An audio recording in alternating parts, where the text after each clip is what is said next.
네, 안녕하세요. 여러분들의 구독과 좋아요로 이 채널이 유지되고 있습니다. 항상 구독자님, 멤버십 회원님들에게 감사하다라고 말씀을 드리면서 자, 이번 내용은 FMC 관련된 내용이 있어서 그 내용을 좀 정리하는 시간으로 한번 준비를 해봤습니다.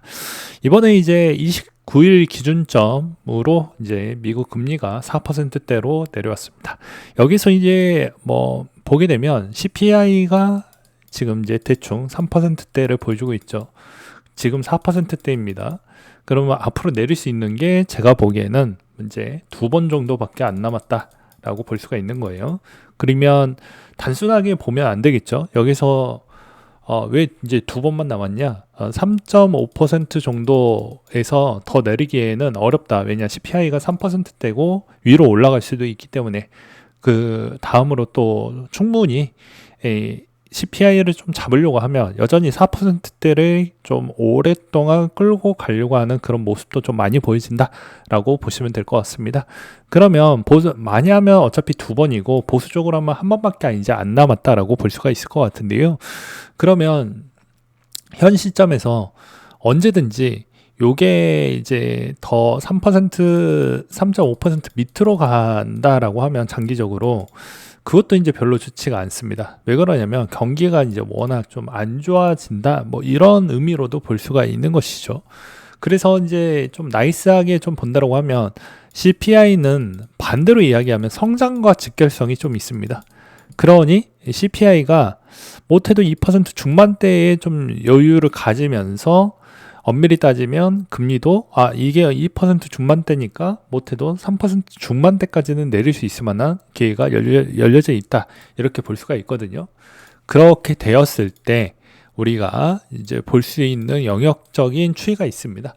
이거를 이제 단순 뭐 이것저것 M2 비준점으로 좀 이것저것 좀 만져보았을 때 대략 상승폭이 S&P 500 상승폭이 대부분 두 자릿수는 그래도 좀 나오게 된다라는 내용이 있기도 하지만 한편으로는 이 QT가 끝나고 이제 인하로 간다라는 건 이제 CPI도 어느 정도 좀 잡힌다라는 거지만 성장도 생각보다는 좀 더 둔화가 된다라는 동시적인 부분이 가지고 있습니다. 그리고 12월 달에 이제 인하 베팅이 90.5%였는데 이제 제로로 떨어졌다라고 볼 수가 있는 것이고요. 그래서 한동안은 그 다음에 이제 인하 속도가 좀 더 가속도가 나와야 짧고 굵고 임팩트 있게 모든 자산이 한 번 더 올라갈 수 있을 만한 여지는 남아줄 수는 있지만 그렇게 많이 튀어주는 형태라고 보기에는 좀 어려울 것 같다 라고 저는 생각이 듭니다. 그래서 이번 QT 종료가 FMC 관전 포인트 부분에서 보게 되면 유동성은 어느 정도 넣어줘서 개선이 되었지만 추가적인 인하 부분에 따른 시그널이 없었기 때문에 그만큼 별로 금융시장 부분에 그냥 약간 좀 리스크는 완화가 됐지만 그래도 그 다음에 미래적으로 먹거리 부분이 좀 많이 둔화됐다라는 거. 그러니까 총 유통량이 덜 풀릴 것 같다라고 보여지다 보니까 그런 영향성이 좀 있었다. 또 한편으로는 빅테크 7 중에서도 이제 실적이 좀 달리 나와 줌으로써 전체적인 지수는 그렇게 또 많이 못 오르기도 했습니다. 그래서 이제 비트코인 지금 제가 녹화 찍고 있는 시점에서도 그냥 방향성 좀 재미없었고 오히려 여기에서 이제 보게 되면 여러분들이 좀 봐야 되는 포인트 중에 하나가 12월 달에 대부분 스테이블코인 비즈니스 사업이 좀 많이 있어요.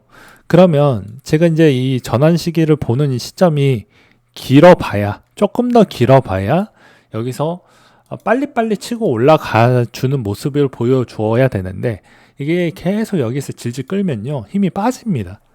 네. 그러니까 무슨 말이냐면 저번에도 마스터 플랜 기반에서 보았을 때 어떻습니까? 네.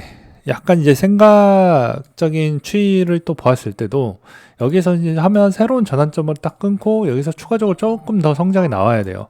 근데 여기서 계속 민그적거리면 말 그대로 여기서 더 성장이 안 나온다라는 추이로 볼 수가 있기 때문에 별로 좋지가 않습니다. 왜 그러냐면 평균 이제 8개월 정도에서 많게는 이제 한 12개월 요 사이를 넘어갔었을 때 추가적인 상승이 안 나오면 대부분 또 많이 하락하는 경향성을 많이 보여주었다라는 것이고요.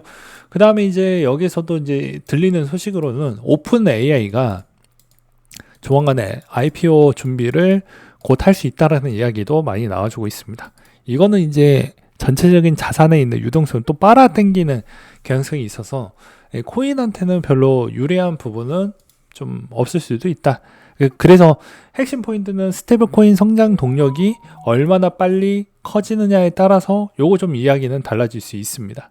그래서 이번 형태에서도 여러분들이 체크를 해야 되는 포인트는 어떻게 보면 실질적으로 바이백을 많이 해주는 그런 애들 코인 위주로 가져온 게 맞고, 그 다음에 여기서 많이 올라가는 형태는 비트코인도 그렇게 많이 올라가지는 않을 것이다. 그렇다고 해서 내려가지도 않을 것이다.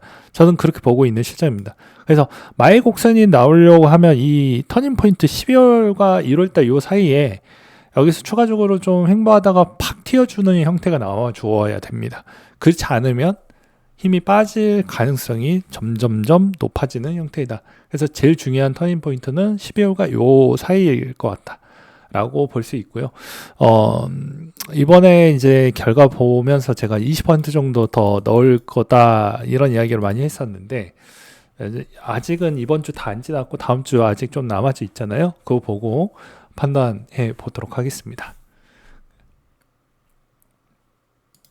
그 다음으로 이번에 이제 컨센시스가 IPO 추진하겠다라고 해서 저는 컨센시스 IPO 되면 좀 투자해 볼 생각이고요. 마스터카드 암호화폐 스타트업 제로에시를 인수를 해가지고 여기서도 이제 스테이블 코인 토큰화 프로젝트를 같이 좀 서비스 제공하겠다라고 이야기가 나와주고 있는 실정입니다. 그리고 국내 소식으로는 별도의 소식이 나와주는 게 없습니다. 왜냐? 국회의원이 가지고 있는 비트코인이 물론 이게 이제 공개된 부분에 한해서는 이 정도밖에 없다. 이런 점이 좀 아쉽다라고 볼 수가 있을 것 같고요. 전체적으로는 이번 형태에서 이제 키포인트를 줄 수 있을 만한 게 좀 눈에 잘 안 보인다. 그리고 이번에도 마찬가지로 MSTR에 따른 동력이 어느 정도 가격이 버텨주어야지 이게 비트코인도 같이 성장 곡선이 나와주는데, 비트코인 MSTR 자체가 가격이 계속 좀 많이 빠져나가는 추이를 좀 보았을 때는 별로 좋지 않습니다. 그리고 월봉 차트 제가 바라보는 시점에서는 그 다음 달 부분에 MSTR 가격 추이를 좀 방어가 나와야 비트코인도 좀 선회하면서 가지 않을까. 아무튼 뭐 금리 인하의 0.25의 후행성으로 나오기 때문에, 후행이라는 건 6개월 뒤부터 효과가 나오게 됩니다. 그러니까 빠르면 3개월 전.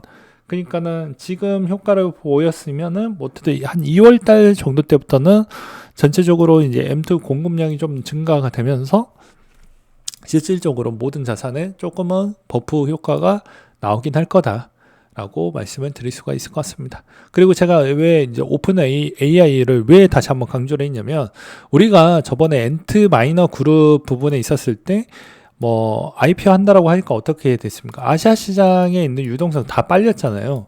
그래서 방향성이 잘 안 나왔던 거예요. 그러면 여기서 우리가 항상 과거에서 우리는 배워야 되는 포인트가 있다라고 이야기를 했죠. 그러니까 오픈 AI가 너무 많은 IPO 기대감으로 엄청난 밸류에이션을 받게 되었을 경우에 시장에 미치는 강도의 유동성은 AI한테 대부분 다 투자가 이쪽으로 다 집중이 되어버리기 때문에 돈이 잘 안 갈 거라는 겁니다. 그리고 두 번째로는 어떤 충격을 또 줄 수가 있냐면, 너무 과대평가가 받으면 장 오픈되고 나서 어떻게 됩니까? 차익 물량이 나와 버린다는 거죠. 투자했던 투자자들은 차익 매물 물량이 나올 것이고요. 저평가 형태로는 받지는 않을 것입니다. 그래서 대부분 고평가 위주로 나오기 때문에 이게 또 시장에 미치는 영향 강도가 또 커질 거고요. 그렇게 되었을 때는 이제 전체적으로 이제 채굴업 쪽이나 비트코인 쪽이나 데이터 센터 쪽이나 이게 이제 한묶음이다 보니까 같이 영향을 다 같이 받는다, 이렇게 보는 게 또 맞지 않을까 싶습니다. 그래서 이래나 저래나 어찌 보면 국장도 좋고 요즘에 뭐 그렇게 이야기를 하고 있긴 하지만 결과론적으로 봤을 때는 이번에 금리 인하를 했었을 때 조금 더 시간, 전체적인 비트코인 지수 기반으로 보았을 때는 조금 더 시간 벌 수 있을 만한 기회는 주긴 했지만, 그 기회를 주었을 때 터닝할 수 있을 만한 스테이블코인의 성장 동력이 제일 중요한 시점으로 보여진다. 그러면 은행연합에 따른 스테이블코인 부분이 좀 빨리 등장을 해서 유턴을 좀 시켜주었으면 좋겠는데, 아직은 그런 점이 좀 보여지지 않는 점이 다소 아쉽다. 그러면 여기서 이제 그나마 보여줄 수 있는 것 중에 하나는, 그나마 테더나, 그나마 시티은행이나 그 다음에 비자나 마스터카드 정도 수준인데, 걔네들도 그렇게 파격적으로 비즈니스를 하는 애들이 아니다 보니까 좀 더 시간은 오래 걸릴 것 같다. 그렇다 보니까 아무래도 이제 JP모건이 담보대출 부분을 좀 일으켜주고, 코인베이스 부분도 사업을 좀 더 윤택하게 가져가기 위해서 요즘에 담보대출 비중을 좀 더 높여주는 그런 형태로 또 만들어가는 이유가 그런 거이지 않을까. 그러니까 실질적으로 레버리지 효과를 조금 주면서 더 시장을 좀 더 이어나가려고 하는 그런 모습들이 또 많이 보여지고 있는 실정이라고 보시면 될 것 같습니다.